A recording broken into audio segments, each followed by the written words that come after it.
Surat Paulus kepada jemaat di Galatia. Pasal 1. Salam dari Paulus, seorang rasul, bukan karena manusia, juga bukan oleh seorang manusia, melainkan oleh Yesus Kristus dan Allah, Bapa, yang telah membangkitkan Dia dari antara orang mati, dan dari semua saudara yang ada bersama-sama dengan aku, kepada jemaat-jemaat di Galatia. Kasih karunia menyertai kamu dan damai sejahtera dari Allah, Bapa kita, dan dari Tuhan Yesus Kristus, yang telah menyerahkan dirinya karena dosa-dosa kita, untuk melepaskan kita dari dunia jahat yang sekarang ini, menurut kehendak Allah dan Bapa kita. Baginya lah kemuliaan selama-lamanya. Amin. Hanya satu Injil. Aku heran bahwa kamu begitu lekas berbalik daripada Dia yang oleh kasih karunia Kristus telah memanggil kamu, dan mengikuti suatu Injil lain yang sebenarnya bukan Injil. Hanya ada orang yang mengacaukan kamu dan yang bermaksud untuk memutarbalikkan Injil Kristus. Tetapi sekalipun kami atau seorang malaikat dari sorga yang memberitakan kepada kamu suatu Injil yang berbeda dengan Injil yang telah kami beritakan kepadamu, terkutuklah dia. Seperti yang telah kami katakan dahulu, sekarang kukatakan sekali lagi, jikalau ada orang yang memberitakan kepadamu suatu Injil yang berbeda dengan apa yang telah kamu terima, terkutuklah dia. Jadi bagaimana sekarang? Adakah ku cari kesukaan manusia atau kesukaan Allah? Adakah ku coba berkenan kepada manusia? Sekiranya aku masih mau mencoba berkenan kepada manusia, maka aku bukanlah hamba Kristus. Bagaimana Paulus menjadi rasul? Sebab aku menegaskan kepadamu, saudara-saudaraku, bahwa Injil yang ku beritakan itu bukanlah Injil manusia, karena aku bukan menerimanya dari manusia, dan bukan manusia yang mengajarkannya kepadaku, tetapi aku menerimanya oleh penyataan Yesus Kristus. Sebab kamu telah mendengar tentang hidupku dahulu dalam agama Yahudi. Tanpa batas aku menganiaya jemaat Allah dan berusaha membinasakannya. Dan di dalam agama Yahudi, aku jauh lebih maju dari banyak teman yang sebaya dengan aku di antara bangsaku. Sebagai orang yang sangat rajin memelihara adat istiadat nenek moyangku.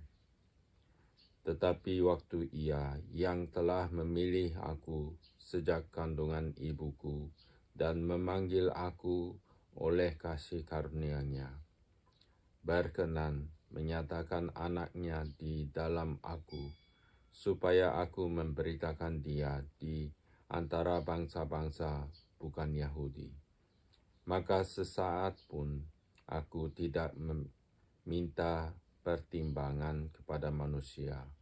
Juga aku tidak pergi ke Yerusalem mendapatkan mereka yang telah menjadi rasul sebelum aku. Tetapi aku berangkat ke tanah Arab, dan dari situ kembali lagi ke Damsyik. Lalu 3 tahun kemudian, aku pergi ke Yerusalem untuk mengunjungi Kefas, dan aku menumpang 15 hari di di rumahnya. Tetapi aku tidak melihat seorang pun dari rasul-rasul yang lain kecuali Yakub, saudara Tuhan Yesua. Di hadapan Allah ku tegaskan apa yang ku tuliskan kepadamu ini benar. Aku tidak berdusta. Kemudian aku pergi ke daerah-daerah Syria dan Kilikia, tetapi rupaku tetap tidak dikenal oleh jemaat-jemaat Kristus di Yudea. Mereka hanya mendengar bahwa ia dahulu menganiaya mereka, sekarang memberitakan iman yang pernah hendak dibinasakannya, dan mereka memuliakan Allah karena aku. Pasal 2. Paulus diakui oleh para rasul.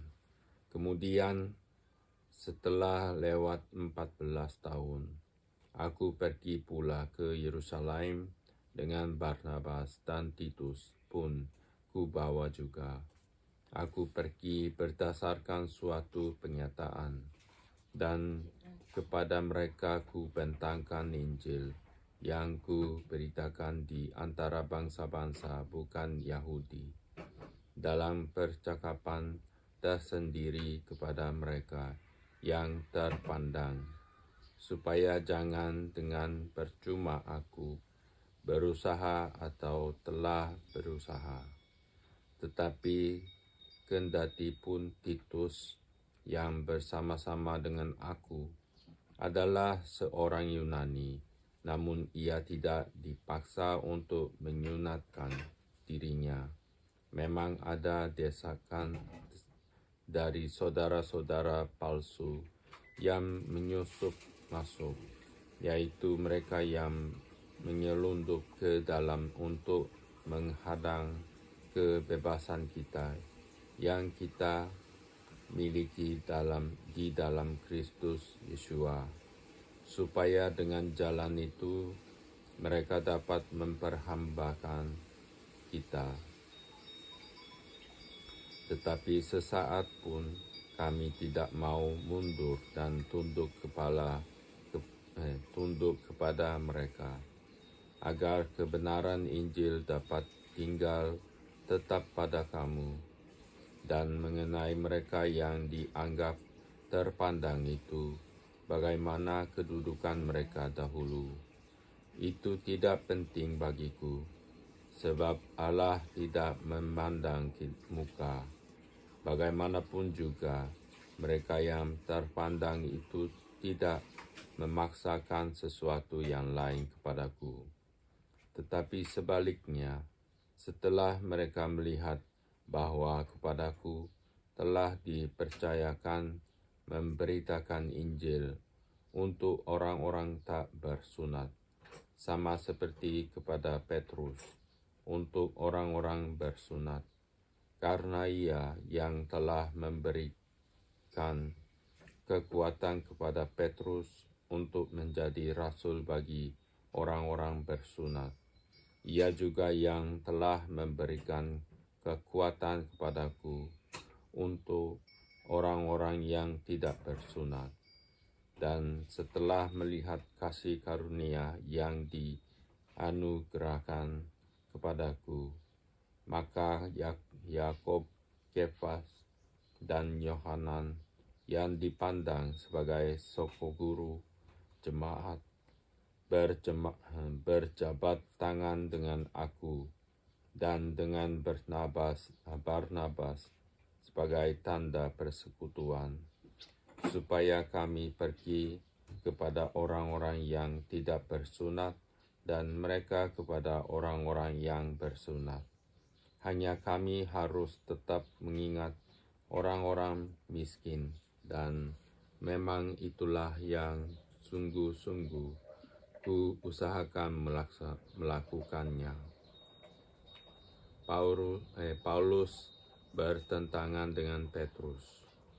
Tetapi waktu Kefas datang ke Antiokhia, aku terang-terang menentangnya sebab ia salah, karena sebelum beberapa orang dari kalangan Yakub datang, ia makan sehidangan dengan saudara-saudara yang tidak bersunat. Tetapi setelah mereka datang, ia mengundurkan diri dan menjauhi mereka karena takut akan saudara-saudara yang bersunat.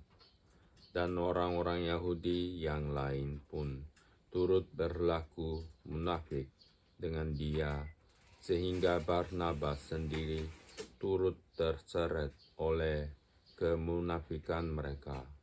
Tetapi waktu kulihat bahwa kelakuan mereka itu tidak sesuai dengan kebenaran Injil, aku berkata kepada Kefas di hadapan mereka semua, "Jika engkau, seorang Yahudi, hidup secara kafir dan bukan secara Yahudi, bagaimanakah engkau dapat memaksa saudara-saudara yang tidak bersunat untuk hidup secara Yahudi, yang terutama juga untuk orang Kristen keturunan Yahudi? Menurut kelahiran kami adalah orang Yahudi dan bukan orang berdosa dari bangsa-bangsa lain. Kamu tahu bahwa tidak seorang pun yang dibenarkan oleh karena melakukan hukum Taurat, tetapi hanya oleh karena iman dalam Kristus Yesus. Sebab itu kami pun telah percaya kepada Kristus Yesus, supaya kami dibenarkan oleh karena iman dalam Kristus, dan bukan oleh karena melakukan hukum Taurat. Sebab tidak ada seorang pun yang dibenarkan oleh karena melakukan hukum Taurat. Tetapi jika kami sendiri, sementara kami berusaha untuk dibenarkan dalam Kristus, ternyata adalah orang-orang berdosa, apakah hal itu berarti bahwa Kristus adalah pelayan dosa? Sekali-kali tidak, karena jikalau aku membangun kembali apa yang telah ku rombak, aku menyatakan diriku sebagai pelanggar hukum Taurat. Sebab aku telah mati oleh hukum Taurat untuk hukum Taurat, supaya akan hidup untuk Allah. Aku telah disalibkan dengan Kristus, namun aku hidup, tetapi bukan lagi aku sendiri yang hidup, melainkan Kristus yang hidup di dalam aku. Dan hidupku yang kuhidupi sekarang di dalam daging adalah hidup oleh iman dalam Anak Allah yang telah mengasihi aku dan menyerahkan dirinya untuk aku. Aku tidak menolak kasih karunia Allah, sebab sekiranya ada kebenaran oleh hukum Taurat, maka sia-sialah kematian Kristus. Pasal 3. Dibenarkan oleh karena iman. Hai orang-orang Galatia yang bodoh, siapakah yang telah mempesona kamu? Bukankah Yesus Kristus yang disalibkan itu telah dilukiskan dengan terang di depanmu? Hanya ini yang hendak ku ketahui daripada kamu. Adakah kamu telah menerima roh karunia karena melakukan hukum Taurat, atau karena percaya kepada pemberitaan Injil? Adakah kamu sebodoh itu? Kamu telah mulai dengan roh, maukah kamu sekarang mengakhirinya di dalam daging? Sia-siakah semua yang telah kamu alami sebanyak itu? masakan sia-sia. Jadi bagaimana sekarang? Apakah Ia yang menganugerahkan roh kepada kamu dengan berlimpah-limpah dan yang melakukan mukjizat di antara kamu berbuat demikian karena kamu melakukan hukum Taurat atau karena kamu percaya kepada pemberitaan Injil? Secara itu jugalah Abraham percaya kepada Allah, maka Allah memperhitungkan hal itu kepadanya sebagai kebenaran. Jadi kamu lihat bahwa mereka yang hidup dari iman, mereka itulah anak-anak Abraham. Dan kitab suci yang sebelumnya mengetahui bahwa Allah membenarkan orang-orang bukan Yahudi oleh karena iman, telah terlebih dahulu memberitakan Injil kepada Abraham. Olehmu segala bangsa akan diberkati. Jadi mereka yang hidup dari iman, merekalah yang diberkati bersama-sama dengan Abraham yang beriman itu. Karena semua orang yang hidup dari pekerjaan hukum Taurat berada di bawah kutuk. Sebab ada tertulis, terkutuklah orang yang tidak setia melakukan segala sesuatu yang tertulis dalam kitab hukum Taurat, dan bahwa tidak ada orang yang dibenarkan di hadapan Allah karena melakukan hukum Taurat adalah jelas, karena orang yang benar akan hidup oleh iman. Tetapi dasar hukum Taurat bukanlah iman, melainkan siapa yang melakukannya akan hidup karenanya.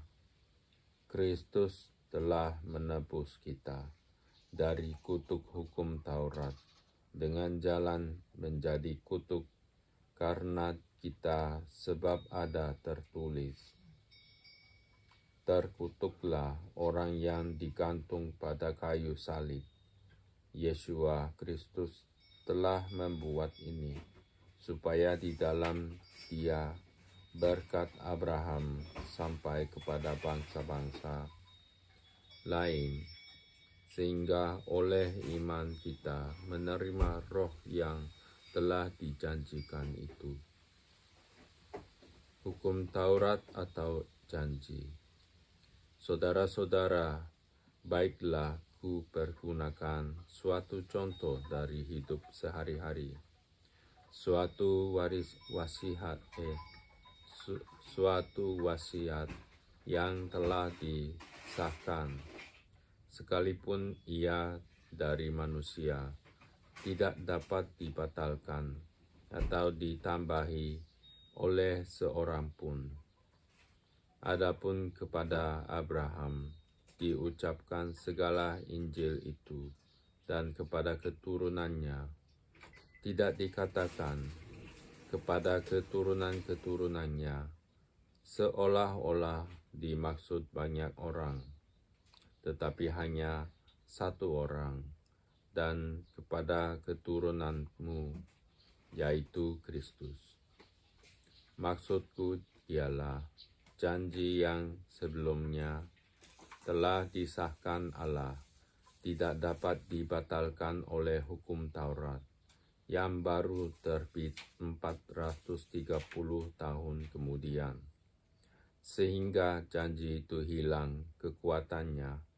Sebab jikalau apa yang ditentukan Allah berasal dari hukum Taurat, ia tidak berasal dari janji, tetapi justru oleh janjinya Allah telah